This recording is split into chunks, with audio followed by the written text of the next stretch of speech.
London Bridge is falling down, falling down, falling down. ഈ ഒരു nursery റൈമിനെ ഓർമ്മിപ്പിക്കുന്നുണ്ട്. Bazooka എന്ന് പറയേണ്ടി വരുന്നു. വലിയ പ്രതീക്ഷയോടെ പോയി കണ്ടിട്ട് ഇപ്പൊ ഇറങ്ങിയതേ ഉള്ളൂ. ബസൂക്കയെ കുറിച്ച് പറയുമ്പോൾ മമ്മൂട്ടി ഫാൻസിനെ സംബന്ധിച്ച്, കടുത്ത ആരാധകരെ സംബന്ധിച്ച് അത് വലിയ നിരാശ ഉണ്ടാക്കുന്ന ഒരു സിനിമ ആയിരിക്കില്ല. കാരണം അത് മമ്മൂട്ടി ആരാധകർക്ക്, മമ്മൂട്ടിയുടെ ആ മാസ് ലുക്ക്, ക്ലാസ് ലുക്ക് ഒക്കെ കണ്ടിരിക്കാൻ ഇഷ്ടമുള്ളവർക്ക് അതൊരു ഗംഭീര തിയേറ്റർ എക്സ്പീരിയൻസ് ആയിരിക്കും, ഒരു തിയേറ്ററിക്കൽ എക്സ്പീരിയൻസ് ആയിരിക്കുമെന്ന കാര്യത്തിൽ സംശയമൊന്നുമില്ല. ഒരു എക്സ്പെരിമെന്റൽ അപ്രോച്ച് എന്നൊക്കെ പറയാവുന്ന ഒരു സിനിമയാണ് അത്. കൊച്ചി നഗരം കേന്ദ്രീകരിച്ചുകൊണ്ട് അവിടെ നടക്കുന്ന ഈ സീരിയൽ തെഫ്റ്റ്, അതും ഒരു ഗെയിം, കുറച്ച് ഗെയിമുകളൊക്കെ മിക്സ് ചെയ്തുകൊണ്ടുള്ള ഗെയിമുകളിലൂടെ പുരോഗമിക്കുന്ന തെഫ്റ്റ്, മോഷണ പരമ്പര. അപ്പൊ അതിന്റെ പിന്നിൽ പ്രവർത്തിക്കുന്ന വമ്പനെ കണ്ടുപിടിക്കാനുള്ള പോലീസിന്റെ അന്വേഷണം, പോലീസ് ഓഫീസറായിട്ട് ഗൗതം വാസുദേവ് മേനോൻ. മമ്മൂട്ടി ഇങ്ങനെ പല ക്യാരക്ടറായിട്ടാണ് വരുന്നത്. ശരിക്കും മമ്മൂട്ടി ആദ്യം മമ്മൂട്ടിയുടെ പേര് ഒരു ആചാര്യ എന്നോ മറ്റോ പറയുന്നൊരു ക്യാരക്ടറായി ആണ് എന്ന് നമ്മൾ ധരിക്കുന്നു. അതിനുശേഷം അദ്ദേഹം ജോൺ സീസർ എന്ന് പറയുന്ന ഒരു കഥാപാത്രമാണ് എന്ന് പ്രേക്ഷകൻ ധരിക്കുന്നു. അതിനൊക്കെ ശേഷമാണ് അവസാനം ബസൂക്ക ഇദ്ദേഹം തന്നെ പറയുകയാണ്, മമ്മൂട്ടിയുടെ കഥാപാത്രം തന്നെ പറയുകയാണ്, അദ്ദേഹം ഗെയിമിന്റെ എല്ലാം അപ്പോസ്തലനായ, ഗെയിമിന്റെ എല്ലാം ബിഗ് പ്ലെയറായ ബസൂക്കയാണ് എന്ന നിലയിൽ. അപ്പൊ അതിന്റെ ഒരു സിനിമ എന്ന നിലയിൽ, സിനിമയുടെ ഒരു ടോട്ടാലിറ്റിയിൽ അതൊരു ഭയങ്കര ഗംഭീര സിനിമയാണെന്നൊന്നും പറയാൻ പറ്റുന്നില്ല.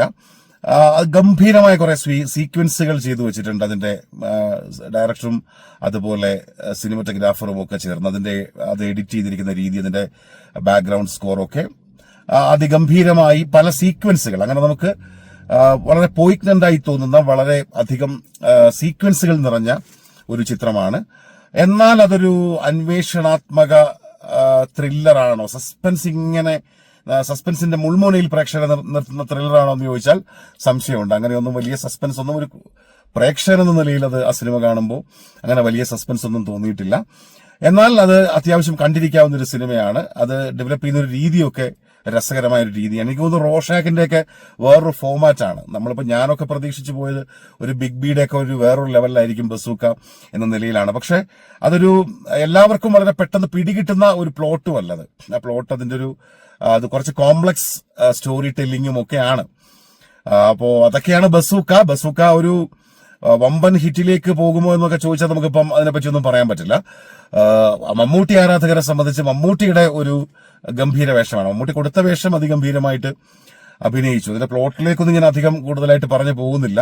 ഷൈൻ ടോം ചാക്കോ ഒരു ഇൻട്രൊഡക്ഷൻ തുടക്കത്തിലും ഏറ്റവും ആദ്യത്തെ ഷോട്ടിലും അല്ലെങ്കിൽ ആദ്യത്തെ സീനിലും പിന്നെ ഏറ്റവും അവസാനത്തെ സീനിലും ഇങ്ങനെ സീക്വൻസിലും വരുന്നുണ്ട്. അപ്പൊ അതിനിടയിലൊക്കെ നടക്കുന്ന ഈ കൊച്ചി നഗരം, നേരത്തെ പറഞ്ഞ പോലെ കൊച്ചി നഗരവുമായി ബന്ധപ്പെട്ട് ഈ ഗെയിമുകളുമായി ബന്ധപ്പെട്ടും ഒക്കെ അതിന്റെയൊക്കെ ഇടയിലൂടെ ഇങ്ങനെ അതെല്ലാം കൂടി ഇഴചേർന്ന് പോകുന്ന ഒരു ത്രില്ലർ, ഒരു ക്രൈം ത്രില്ലർ എന്ന് പറയാമോ എന്നറിയില്ല, എന്തായാലും ഒരു ആക്ഷൻ ത്രില്ലർ സിനിമ തന്നെയാണ്. അതിൽ എടുത്തു പറയേണ്ടി വരുന്ന മമ്മൂട്ടിയുടെ ഫൈറ്റ് സീക്വൻസ് ആണ്. ആ ഫൈറ്റ് സീക്വൻസുകളിൽ മമ്മൂട്ടി അതിഗംഭീരമായിട്ട് തകർത്ത് വാരിയിരിക്കുന്നു. നമ്മൾ പറയാറുണ്ട് ഇപ്പോൾ 72-കാരന്റെ അഴിഞ്ഞാട്ടം എന്നൊക്കെ വേണമെങ്കിൽ ഈ സിനിമയിൽ വീണ്ടും വീണ്ടും പറയാവുന്ന ഒരു രസമുള്ളൊരു ലുക്കിലാണ് മമ്മൂട്ടി ഇതിൽ പ്രത്യക്ഷപ്പെടുന്നത്. അദ്ദേഹത്തിന്റെ ഭയങ്കര അത്യധികമായ പഞ്ച് ഡയലോഗുകളൊന്നും ഇല്ലെങ്കിലും ഉള്ള ഡയലോഗുകളൊക്കെ നമുക്ക് കേട്ടിരിക്കാൻ രസമൊക്കെ തോന്നുന്ന തരത്തിലുള്ള ഒരു നല്ല സിനിമയാണെന്ന് ചോദിച്ചാൽ നല്ല സിനിമ എന്ന് തന്നെ പറയാം കേട്ടോ. പക്ഷെ നമ്മൾ ഈ വലിയൊരു എക്സ്പെക്ടേഷനിലൊക്കെ പോകുന്ന പ്രേക്ഷകരെ സംബന്ധിച്ച് അത് ചിലപ്പോ അത്ര വലിയ പടമാണോ എന്നൊക്കെ സംശയിക്കുന്നവരൊക്കെ ഉണ്ടാകാം. പിന്നെ അതിന്റെ നേരത്തെ പറഞ്ഞ ക്യാമറ എടുത്തു പറയേണ്ടി വരുന്ന ഒരു സംഭവമാണ്. ഛായാഗ്രഹണം അതിഗംഭീരമായിട്ട് അതിന്റെ ഛായാഗ്രഹണം നിർവഹിച്ചിട്ടുണ്ട് നിമിഷ് രവിയും അതുപോലെ റോബി വർഗീസ് രാജും. എഡിറ്റ് ചെയ്തിരിക്കുന്നത് നിഷാദ് യൂസഫും അതുപോലെ പ്രവീൺ പ്രഭാകറുമാണ്. ബാക്ക്ഗ്രൗണ്ട് സ്കോർ സയ്യിദ് അബ്ബാസ് മര്യാദയ്ക്ക് ചെയ്തിട്ടുണ്ട്. അത്യാവശ്യം നമുക്ക് ഈ ചില സീക്വൻസുകളിലൊക്കെ ചിലപ്പോൾ ആ ബാക്ക്ഗ്രൗണ്ട് സ്കോർ മുഴച്ചു നിൽക്കുന്നതായിട്ടൊക്കെ തോന്നും, അല്ലെങ്കിൽ ചിലപ്പോൾ അത് കുറച്ച് ആർട്ടിഫിഷ്യൽ ആയിട്ടൊക്കെ തോന്നുന്നുണ്ട്. എന്നാൽ അത് ആ സിനിമയുടെ ഒരു മൂഡിനനുസരിച്ച് കൊണ്ടുപോകാൻ ആ ബാക്ക്ഗ്രൗണ്ട് സ്കോറിന് കഴിയുന്നുണ്ട്. അതേസമയം തന്നെ ഒരു ഡയറക്ടോറിയൽ ഡെബ്യൂ ആണെന്ന കാര്യം കൂടി നമ്മൾ കാണണമല്ലോ.